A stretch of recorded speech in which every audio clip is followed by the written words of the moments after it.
నరేంద్ర గారు, మీలాంటి వాళ్ళందరూ ఆ కుటుంబానికి అండగా నిలబడి గట్టిగా ఫైట్ చేస్తుంటే, న్యాయం చేయాలని, న్యాయం జరగాలని వాళ్ళకని మీరు గట్టిగా పోరాటం చేస్తుంటే, కొన్ని దినపత్రికలు కానీ, హలో. ఓ సెక్షన్ ఆఫ్ మీడియా కానీ, కాపులను చీల్చండి, ఏ చిన్న సంఘటన జరిగినా కులం కార్డుతో రచ్చ చేయండి అని మీ అందరికీ జగన్మోహన్ రెడ్డి గారు చెప్పి పంపారట.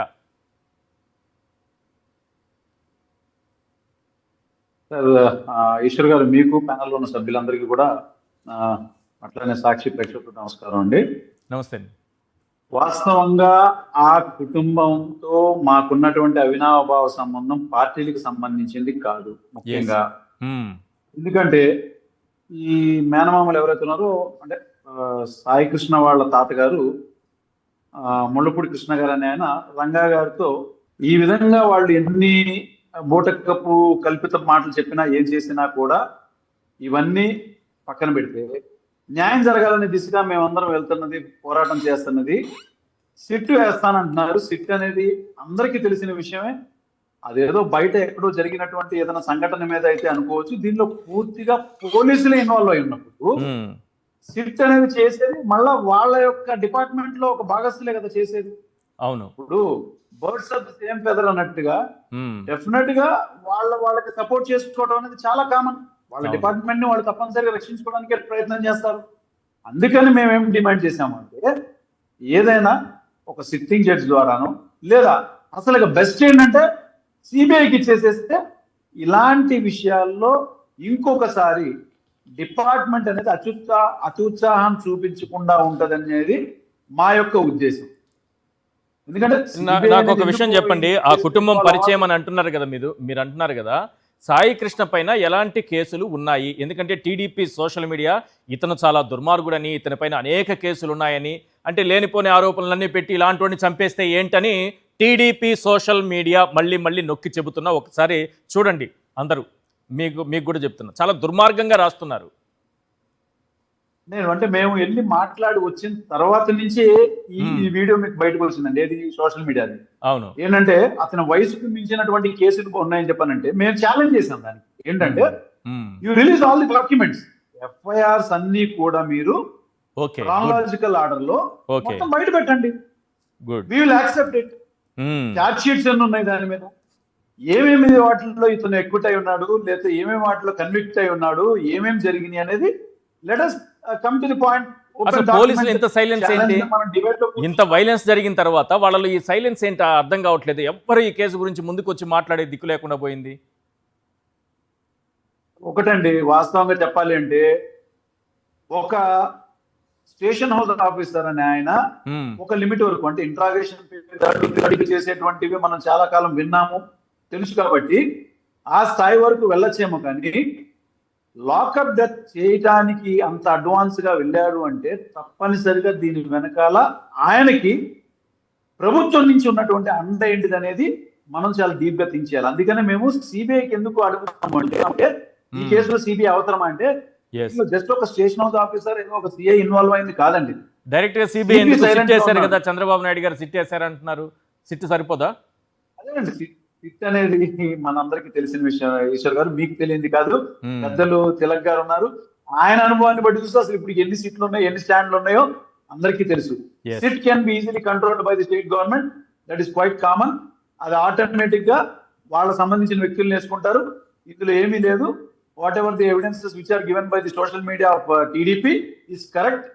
ఏదన్నా కొన్ని ఫాల్స్ కేసెస్ అనేవి కుక్డ్ స్టోరీస్ కింద పెట్టేసేసి తప్పనిసరిగా వాళ్ళు ఇవ్వగలుగుతారు. అది కాదు, కావాల్సింది ఏంటంటే సెంట్రల్ ఇన్వెస్టిగేషన్ టీం కంపల్సరీ దీనిలో ఇన్వాల్వ్ అయితే, అసలు ఎందుకు ఇంత పోలీసులు ఇదిగా ఉన్నారు, వీళ్ళకి పార్లమెంట్ ఎందుకు ఇంత సపోర్టివ్ గా ఉంది, ఇవాళ వరకు ఎందుకు కమిషనర్ గాని డీసీపీ గారు కానీ ఎందుకు ఇవాళ వరకు దీని మీద ఒక ప్రెస్ మీట్ పెట్టలేదు? అండ్ లోకల్ ఎమ్మెల్యే గాని సంబంధించినటువంటి వీళ్ళు ఏదైతే క్లెయిమ్ చేస్తున్నారో మేము పలానా పార్టీ అని చెప్పని, దానికి సంబంధించినటువంటి నాయకులు కానీ ఎవ్వరూ కూడా ఒక్క స్టేట్మెంట్ కూడా ఇవ్వలేదు. దీన్ని బట్టి అన్న మనకు అర్థమవుతుంది ఏంటంటే, this is totally supported by the government. These sort of acts are supported by the government and these people are working under the instructions of the government. ఇలాంటి పోలీస్ అనేవాళ్ళు కొంతమంది, వీళ్ళ మీద మాత్రం డెఫినెట్ గా ఎలాంటి యాక్షన్ తీసుకోవాలి అంటే, ఇంకొకసారి ఇంత అత్యుత్సాహం చూపించకుండా ఉండే విధంగానే ఈ యొక్క జడ్జిమెంట్ ఉండాలని చెప్పేది మా యొక్క ఆలోచన. రైట్. తిలక్ గారు, సిట్తో తక్షణం ఒక న్యాయం జరుగుతుంది అనుకుంటున్నారా? సిట్ వల్ల కలిగే ప్రయోజనం ఏంటి ఈ కేసుకు సంబంధించి? సార్, ఈ కేసులో సిట్ వేశారని మధ్యాహ్నం సమాచారం బయటకు వచ్చింది. అవును. ఇన్ఛార్జ్ ఎవరు? ఏసీపీ దుర్గారావు. ఓకే. ఎవరు? Nagaraj close friend. సిట్లో ఏమొస్తుంది రిపోర్టు? అందువల్ల పోలీసుల మీద పోలీసులే సిట్ వేసుకుని మేము నిజాయితీగా ఎంక్వైరీ చేస్తున్నామంటే కుదరదండి. ఒకటి. రెండు, రేపు కోర్టులో ఇంకా దొరకలేదని మేము సిట్ వేసామని చెప్పొచ్చు. అవును. చెబితే హెబియస్ కార్పస్ పిటిషన్ వేసింది ఎవరు? ఆ తల్లి తరఫున లాయర్స్ వేశారు. మరి తల్లి దగ్గరికి బేరం మాట్లాడటానికి వెళ్ళారు. ₹1 ఇస్తామని అమ్మిశెట్టి వాసు అని ఆయన వెళ్ళి ₹1 ఇస్తామని బేరం మాట్లాడాలని వాడు బేరమామే చెప్తున్నాడు. ఆ విషయం రేపు కోర్టులో చెప్తే చంపేశారనేది ప్రూవ్ అక్కడే వస్తుంది కదా, కోర్టులోనే వస్తుంది కదా. అప్పుడు ఏం సమాధానం చెప్తారు పోలీసులు? ఓకే. మూడో పాయింట్ ఏంటంటే, ఇప్పుడు సిట్ వేసిన ఇప్పటి వరకు నోరు మెదపకుండా పోలీస్ కమిషనర్ గారు తప్పు చేయలేదు అనుకుంటే బీఆర్కి ఎందుకు పంపించారు సర్కిల్స్ పెట్టిన? తప్పు చేయలేదు అనుకుంటే సిట్ ఎందుకు వేశారు? ఇక్కడ తెలుగుదేశం పార్టీ అధికార పార్టీ సంబంధించిన వారి మద్దతు ఉందని నేను అంటలేదు. ఎందుకంటే అధికార పార్టీ మద్దతు ఉంటే అది వేరే రకంగా ఉంటుంది. ఇప్పటివరకు తెలుగుదేశం పార్టీ కూడా స్పందించలేదు. అవును.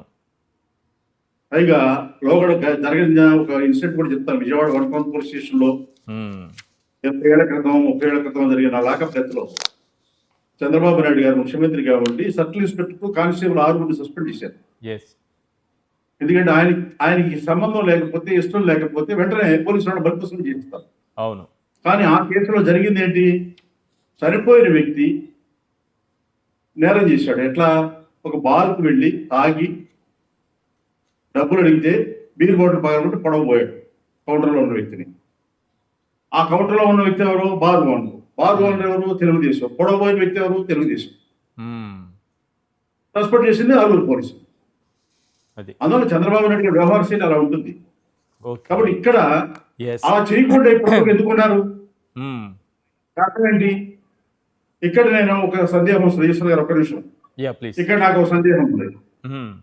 పోలీస్ కమిషనర్ గారు మద్దతు లేకుండా ఇవన్నీ జరగవు. ఇప్పటి వరకు సస్పెన్షన్ కానీ ఎంక్వైరీస్ నిజాయితీగా జరగటం కానీ జరగట్లేదు. ఎందుకు నేను పోలీస్ కమిషనర్ గారి మీద అనుమానం వస్తుందంటే, పోలీస్ కమిషనర్ గారు ఆయన ఎవరు? జగన్మోహన్ రెడ్డి గారి కేసులు ఎంక్వైరీ చేయడానికి వేసిన సిట్లో సభ్యుడు. ఆయన చంద్రబాబు నాయుడు గారి మీద ఉన్న కేసులన్నీ కూడా అది సాక్ష్యాలు లేవని చెప్పేసి కోర్టుకి సబ్మిట్ చేశారు. అవును. ఈ కేసులో సాక్ష్యం ఉందని చెప్తారా?